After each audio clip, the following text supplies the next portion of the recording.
वालेकुम, क्या हाल चाल है आप सबका। उम्मीद करती हूँ आप सब खैरियत से होंगे। तो आज के व्लॉग में मैं मैमूना मुसलमा से आमना हुसैन तक के बनने का सफ़र जो है वो मुख्तसर उसके ऊपर बात करूँगी। मेरा क्या पॉइंट ऑफ व्यू है, हो सकता है कहीं ना कहीं मैं गलत भी हूँ, पर मैं अपना तो बताऊँगी ना कि मैंने कब से मैमूना मुसलमा को फॉलो किया, कब से उसको अनफॉलो कर दिया, सॉरी कब से मैं उसको देखती आ रही हूँ और कब से मैंने उसको देखना छोड़ दिया, उसको अनफॉलो कर दिया।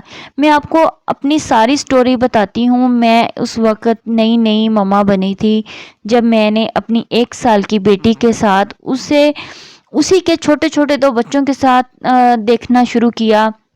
उसकी वीडियोस देखती थी तो मैं बहुत ज़्यादा इमोशनली उसकी ना पर्सनैलिटी से इंस्पायर होती थी कि उसका टैलेंट, ये उसका टैलेंट है या उसका टैलेंट था, ये कैसे वीडियो बनाती है। तो बच्चों के साथ वीडियोस भी बनाती है, घर भी संभालती है, शौहर को भी संभालती है, बच्चों को स्कूल भेजना, सारी चीज़ें ये कैसे मैनेज करती होगी। क्रिएटर्स को एक बात समझ लेनी चाहिए कि जब आप अपना कंटेंट देते हैं तो आप अपनी आवाज़ के साथ साथ लोगों को इमोशनली जोड़ लेते हैं, आपके साथ लोग जुड़ जाते हैं। तो आप इंस्टा पे भी, फेसबुक पे भी, तो लोग आपके साथ इमोशनली अपना रिश्ता बना लेते हैं, आपके साथ अटैच हो जाते हैं, आपके साथ जुड़ जाते हैं। और जब आपका चैनल इस लेवल पे पहुंच जाता है तो आपकी ज़िम्मेदारी और बढ़ जाती है। एक बात बताऊं आप लोगों को कि अगर आप कोई चीज़ किसी को नहीं बता रहे ना, तो किसी का हक नहीं बनता कि वो आपसे वो बात पूछे। वो आप नहीं बता रहे तो आपकी अपनी पर्सनल प्राइवेसी है, आप नहीं बता रहे तो इसमें कोई हक नहीं बनता किसी का कि वो आपसे कुछ पूछे। लेकिन जो आप बता रहे हैं, अगर इसमें कोई झूठ है, इसमें कोई फ्रेब है या आप अपनी बात से मुकर रहे हैं, तो ये वो चीज़ें हैं जो सोशल मीडिया पे आपको कभी भी बख्शेंगी नहीं। लोग क्रिटिसाइज़ करेंगे, लोग आपको माफ़ी बिल्कुल भी नहीं देंगे। लोगों का ट्रस्ट टूटा, मेरा भी ट्रस्ट टूटा जब मैमूना मुसलमान सामने आई इस कंडीशन में, जब इसके 2 मिलियन फॉलोअर हुए, सब्सक्राइबर हुए इसके। और मैं देखना चाहती थी कि ये पर्दे में रहकर इसने इतना सब कुछ हासिल कर लिया, ये देखने में कैसी होगी। और सबसे ज़्यादा मुझे प्यारी चीज़ ये भी लगती थी कि ये शरीयत में रहकर पर्दे को प्रमोट कर रही हैं, पर्दे को प्रमोट कर रही हैं। ये 2 चीज़ें मुझे बहुत अच्छी लगती थी, मुझे इससे बहुत अच्छी वाइब्स आती थी। मेरा ये अपना पर्सनल पॉइंट ऑफ व्यू है, हो सकता है आपका कुछ अलग हो। और जब ये सामने आई, यकीन करें मैं बहुत खुश हुई, और मेरी तरह और भी लोग जो है वो बहुत खुश हुए होंगे कि ये पर्दे में रहकर पर्दे को प्रमोट किया इसने।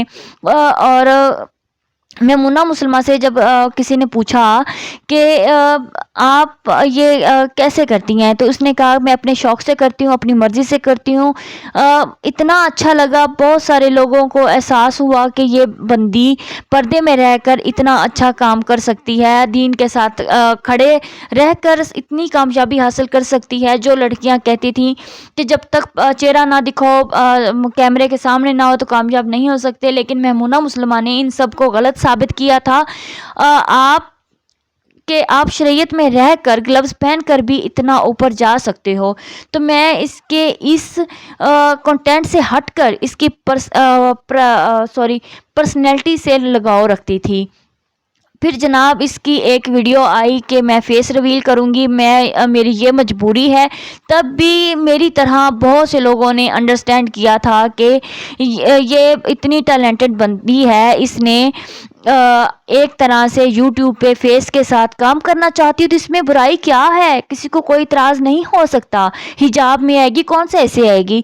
मैं सोचती थी तो वो सामने आ गई कि आके मज़ीद अच्छा कंटेंट सामने ला सकती है, तो इसमें क्या है, वो अपने दीन के दायरे में रहकर। लेकिन मुझे यकीन नहीं आया जब इसके हस्बैंड ने इनसे कुछ चीज़ें, कुछ सवालात पूछे। मेरे सामने, मेरे पास रिकॉर्ड हैं, आप देख भी सकते हैं, लेकिन कॉपीराइट इशू आ जाता है, इसलिए मैंने नहीं लगाई। लेकिन आप इसकी ब्लॉग्स में जाके देख सकते हैं, रिकॉर्डेड हैं।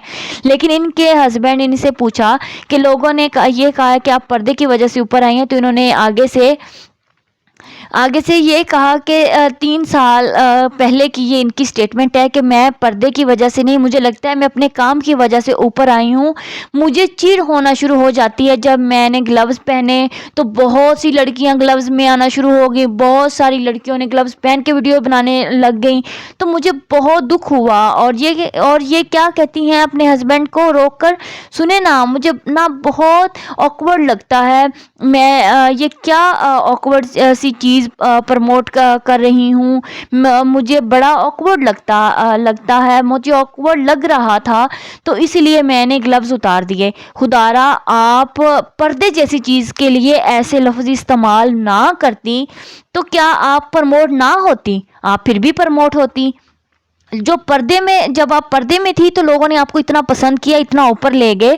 تو جب آپ پردے میں کے بعد ہے، مجھے یہ چیز اس کی نا بہت بری لگی. میرے پاس الفاظ نہیں ہیں بتانے کے لیے. مجھے بہت دکھ ہوا. میرا یہ پوائنٹ، اس کا یہ پوائنٹ جو ہے نا بات کا، مطلب میرے ذہن میں بیٹھ گیا. زمین پہ تھی آسمان پہ چلی گئی. اس کی سوچ کتنی بدل گئی ہے، اس نے خود کو کتنا بدل لیا ہے. یہ وہ پوائنٹ ہے جہاں سے میرا ٹرسٹ ٹوٹا، میرا دل ٹوٹا. اس کی پرسنالٹی کو یار میں کیا بولوں اب. آج بھی کسی نے اس سے کہا کہ اس کے ہسبینڈ ان سے سوال پوچھا کہ لوگ کہتے ہیں کہ آپ نے گلوز اتار دیے، پھر آپ سامنے آ گئی، پھر آپ نے حجاب اتار دیا. کچھ لوگ کہہ رہے تھے کہ آپ کے پاس اور سبسکرائبر اور پیسہ آ جائے گا تو آپ یہ بھی اتار دیں گی. تو اس نے کہا کہ جی یہ میری لمٹ ہے، میں اس کو کراس نہیں کروں گی. تو یہ الفاظ آپ کے ریکارڈ ہیں. آج بھی آمنہ حسین کو آپ دیکھ سکتے ہیں، اس کا اسکردو ٹرپ دیکھ سکتے ہیں، اس کی انسٹا پہ پوسٹ دیکھ سکتے ہیں، اس کی اینیورسری پوسٹ دیکھ سکتے ہیں، یہ کس طرح بلاؤز میں آئی تھی. تو جناب یہ چیزیں جو ہے نا، یہ بہت ہرٹ کیا، انہوں نے مجھے بہت ہرٹ کیا. تو آپ کو ان کا یہ جو سفر ہے وہ کیسا لگا، آپ مجھے کمنٹ سیکشن میں لازمی بتائیے گا. چینل کو سبسکرائب کر لیجئے گا اور جلدی ویڈیو کو لائک کر دیجئے گا، شیئر بھی کر دیجئے گا. تو جناب مجھے نا اس کی یہ باتیں بہت بری لگی. خدارا پردے دین کے حوالے سے آپ نے لوگوں کو، بچیوں کو کیا سکھایا ہے یہ آپ اپنی آنکھوں سے دیکھ سکتے ہیں. ساڑی کے ہاف بلاؤز میں یہ سامنے پیٹ دکھا رہی تھیں. تو اسی کے ساتھ پھر ملوں گی ایک نئے ولاگ میں. اپنا خیال رکھیے گا. اللہ حافظ.